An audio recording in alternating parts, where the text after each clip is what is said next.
Actually, I'm about to give birth soon. 03 Were you surprised this child is his? We've been nurturing a forbidden love while you were hospitalized, said Tom. My head went blank as I listened to my mom, who was speaking with the excitement of someone about to burst into song. While I was battling cancer, my husband and my mom were having an affair. It wasn't my imagination that my mom's belly seemed to be getting bigger every time she visited me in the hospital. When I was discharged, my mom showed off her belly, which was so swollen it was obvious. She was in her final month of pregnancy. Sorry, I got pregnant with this child. You're sick and useless, so I'm divorcing you, she said.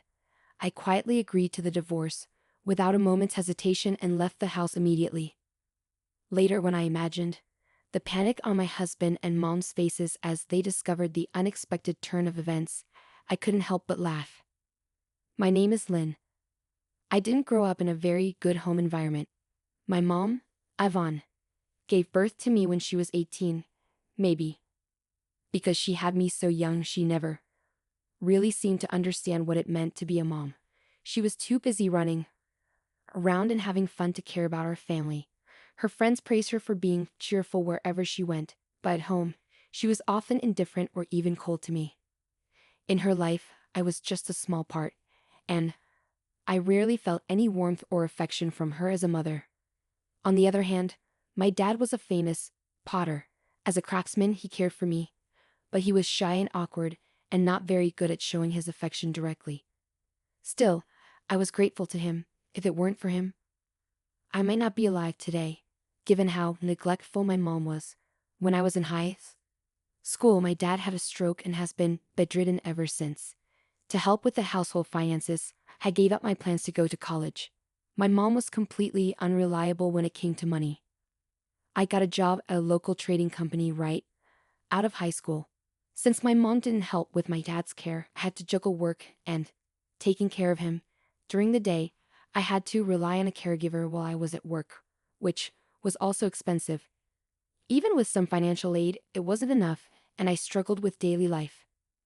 6 months into this routine, I started to get used to balancing my job and caregiving. Around that time, my boss Tom proposed to me. If you marry me, we can manage your father's care and other things together. With double incomes, you can rely on me when needed. Plus, having a man around the house would ease your worries. Tom's proposal felt more like a strategic move. Tom exploited my weaknesses rather than offering words of love. Even so, I had been dating Tom, and there must have been some affection involved. In the end, I felt like I had no choice but to accept the marriage for practical reasons. After we got married, Tom's attitude changed abruptly. Despite being supportive of my job before marriage, he did a complete 180 afterward. As his true nature became apparent, my daily life grew more exhausting. You should quit your job and focus on taking care of your dad and the house. Now that we're married, there's no reason for you to keep working, he said. Wait, didn't you say that if we got married, we'd have double incomes? Besides, I want to keep working. My desire to continue working was largely influenced by my mom. She never worked and depended on my dad while she partied around. Not wanting to become an irresponsible and selfish woman like her, I wanted to be a self-sufficient, working woman. However, Tom laughed at my opinion. Can't you get a clue? You're so dumb, you need it spelled out for you. What? What's the problem with me working? It's a huge problem. High school grads are a burden to the company. What? No one has ever told me that, and I'm working hard. No one would say it to your face. No matter how hard you work, a burden is a burden. The harder a high school grad tries, the more they inconvenience everyone else. Tom's mockery made me afraid to go to work. Even though I knew his view was biased, I couldn't help but wonder if there were others who disliked me for just having a high school diploma. I didn't choose to stop my education. I wanted to go to college, study, and enjoy campus life. Despite my frustration, Tom's relentless demand that I quit my job eventually left me with no choice. I became a housewife, dedicating myself to housework and caregiving. I realized that I was being treated not as a partner, but as a convenient tool, leading to a lonely marriage devoid of affection. However, my dad's condition didn't stabilize and kept getting worse. He caught a cold that turned into pneumonia, and he ended up in critical condition. I desperately tried to contact my mom, but she acted as if nothing was happening.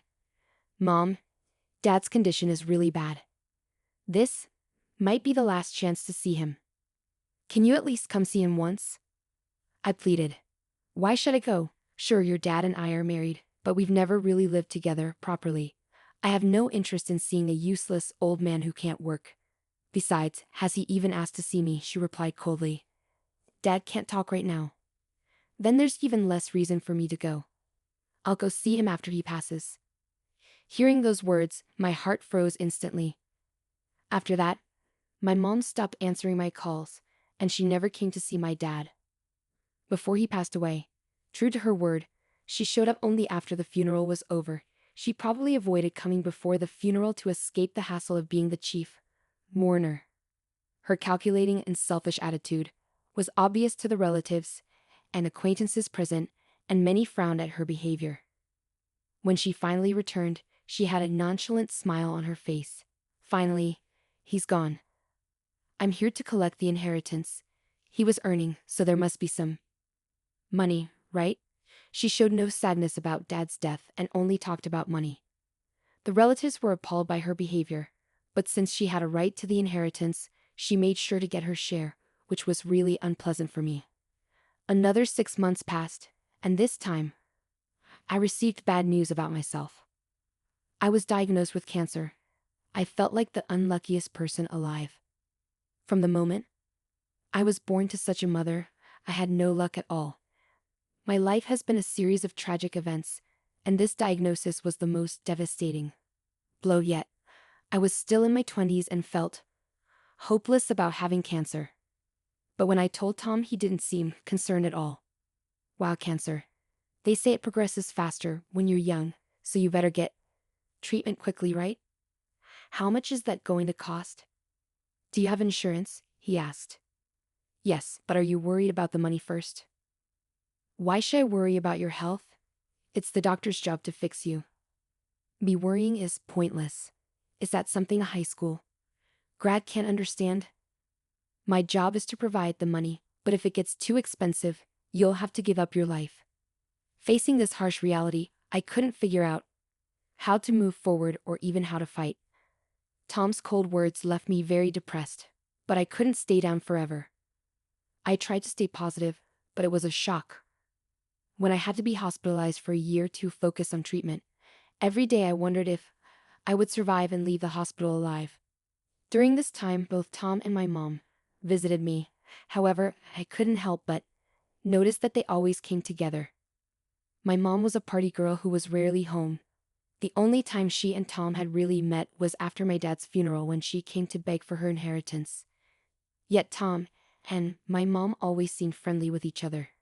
Strangely, every time they visited, my mom's belly looked bigger. It wasn't like she was just gaining weight, her belly was clearly swollen. I couldn't help but ask Tom when my mom stepped out of the room. Hey, doesn't it seem like my mom's belly gets bigger every time she comes? Have you heard anything? Ah, really? You're imagining things. No way. Only her belly is getting bigger. Do you think she might be? Maybe she just gained a bit of weight. She's your mom, so don't comment on her body. I couldn't shake the feeling that something was off, but Tom didn't take me seriously. Eventually, my mom stopped visiting altogether. Occasionally, Tom visited me, but even those visits gradually reduced until he stopped coming altogether. The white walls and impersonal bed made my loneliness feel even worse without visitors. I felt like I had been forgotten by the world, and it often made me cry into my pillow. Despite the loneliness, I managed to get through the year and was able to leave the hospital cancer-free. I told Tom and my mom the good news, but neither of them came to pick me up. I completed the discharge process and returned home alone. Though it was lonely, I was excited to finally be home. So I was shocked to see my mom's belly so big that it was obvious she was in her final month of pregnancy. Welcome home, Lynn. Actually, I have something important to tell you. I've been waiting to introduce you to this child. my mom said. Mom, you're pregnant? Yes, I am. The baby is due soon. Were you surprised? This child is his. His? You mean Tom? Wait, Tom and... Yes, that's right. Tom and I have been nurturing a forbidden love. My head went blank as I listened to my mom speak with the excitement of someone about to burst into song. It wasn't my imagination that my mom's belly seemed to be getting bigger every time she visited me. Tom, with his arm around my mom's shoulder, smugly flared his nostrils. I regret marrying you too. My life has also been pretty messed up because of you. Now, I need to find a way to be happy, I retorted. I don't care about your life. Just come to the place I'm about to tell you now, Tom demanded. Curious, I decided to meet him at a nearby cafe at the specific time he mentioned. I didn't have to go, but I thought I should at least have a final talk. So I went to the cafe. Not only was Tom there, but my mom was there too. You must have said something unnecessary. It can't be anyone else but you. Tom's excited rant was incoherent, but as I listened, I began to understand the situation. Tom had gone to work that morning as usual, but his usual routine was disrupted. He was suddenly called by the boss and thought it might be about a promotion, but it wasn't.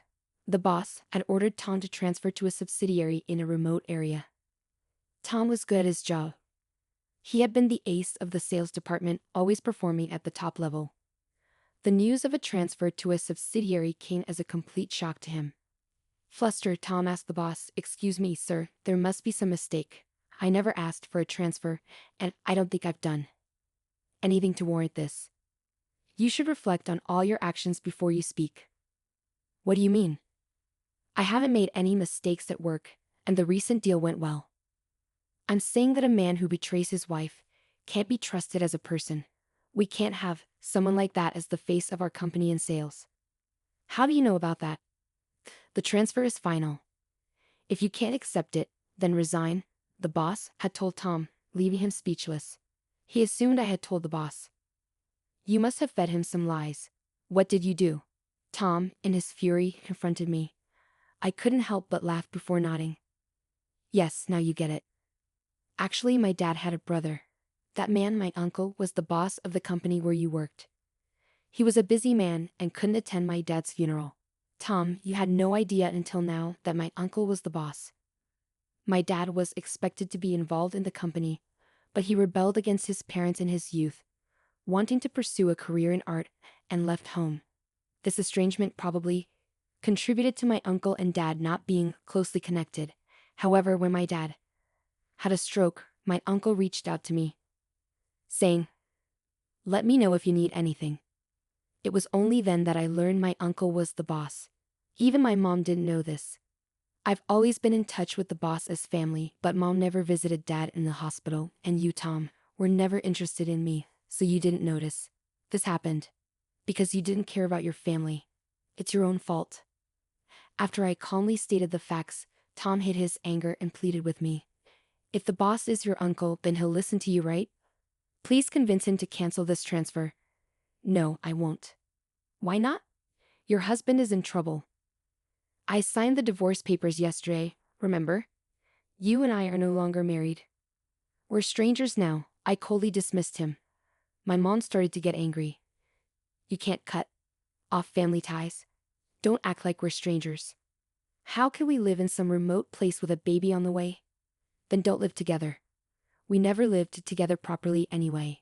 Kids can grow up without a father. And mom, you act like a victim. What? Are you sure that baby is even Tom's? What? What are you saying? Of course it is. That's impossible. Tom is infertile. While my mom stood there in shock, I handed her the hospital test results I had brought. This is a lie. These results are fake. Tom, who knew nothing about this, turned red and tore up the test results, but that didn't change the facts. If you think it's a lie, get tested again. The results will be the same. Actually, Tom and I had wanted kids soon, after we got married, so we underwent fertility testing. Just as the doctor was about to report the results, Tom had to rush off to deal with a work issue. He left the hospital without hearing the results and had never followed up. Tom seemed to be calming down from his initial anger, his red face gradually turning pale. So if that's the case, whose baby is Yvonne carrying? I laid out the investigator's report I had prepared on the table. The documents, in the manila envelope, spilled out, revealing photos of my mom leaving a hotel with a middle-aged man. This guy is Dad's apprentice, right? My mom had been having an affair with a student from my dad's pottery class for years. Seeing my mom's swollen belly had made me suspicious, so I hired a detective to investigate. When Tom saw the photos, he turned on my mom. "You deceived me. I'm going to sue you for damages. I don't have that kind of money. I can't pay you." "What about the inheritance from your husband? I know you got that money." "I spent it all already." "What? Then why did I even bother wooing an old lady like you?" It seemed Tom had pursued my mom for her money. Tom sighed and scratched his head before turning back to me. "Please give me another chance. Tell the boss that the divorce drama was just a misunderstanding. You're the only one I love. Lynn, please believe me." Spouting a big lie, Tom made his self-serving demands. One of the nearby customers who had been listening patted Tom on the shoulder. When Tom turned around, he saw that the customer was my uncle. "I heard everything." "What, boss, why are you here?" Tom stammered, turning pale. "It seems the divorce drama was no misunderstanding. You are clearly not someone we can trust. You should be grateful you're only being transferred to a subsidiary. I'd like to fire you, that's not always possible. I can't stay silent when someone hurts my dear niece. I'll make sure Lynn files for alimony, and I'll support her in doing so. Get your money ready." With a smile, my uncle told Tom. He then took me out of the cafe, ignoring the sounds of my mom's sobs and Tom's angry shouts blaming her. I walked out with a clear mind, supported by my uncle, ready to start a new chapter in my life. Afterward, I filed for alimony against Tom, with the help of the lawyer my uncle introduced. My claims were fully recognized. Tom is now working in a remote subsidiary in an aging community with no women to flirt with, living a lonely life. My mom tried to rely on her lover from the pottery class, but he turned out to be a typical deadbeat, spending his days drinking and betting on horse races. Even after giving birth, he shamelessly demanded money from my mom, who now struggles. Unlike my dad, he wasn't a kind man, so my mom has to raise the child on her own. This time my mom, inexperienced with child rearing, faced many difficulties. Still, she tries hard to raise her child, fearing that the police will report her for neglecting her child. Raising a child alone at an advanced age with no money and a useless partner made her life extremely tough, but I never responded to her requests for help. On the other hand, with my uncle's support, I enrolled in a vocational school. Now single, I wanted to learn a trade. When I casually mentioned this to my uncle, he offered to help. "Since you took care of my brother, let me support you until you can live independently. Think of it as my way of thanking you for caring for him." With my uncle's financial support, I smoothly started attending vocational school. Currently, I'm studying to become a caregiving professional. Through caring for my dad, I realized the nobility and joy of caregiving. Once I become a professional caregiver, I plan to repay my uncle as much as possible. Although he may not expect repayment, I feel it's the right thing to do. With a clear goal, my days are bright and hopeful.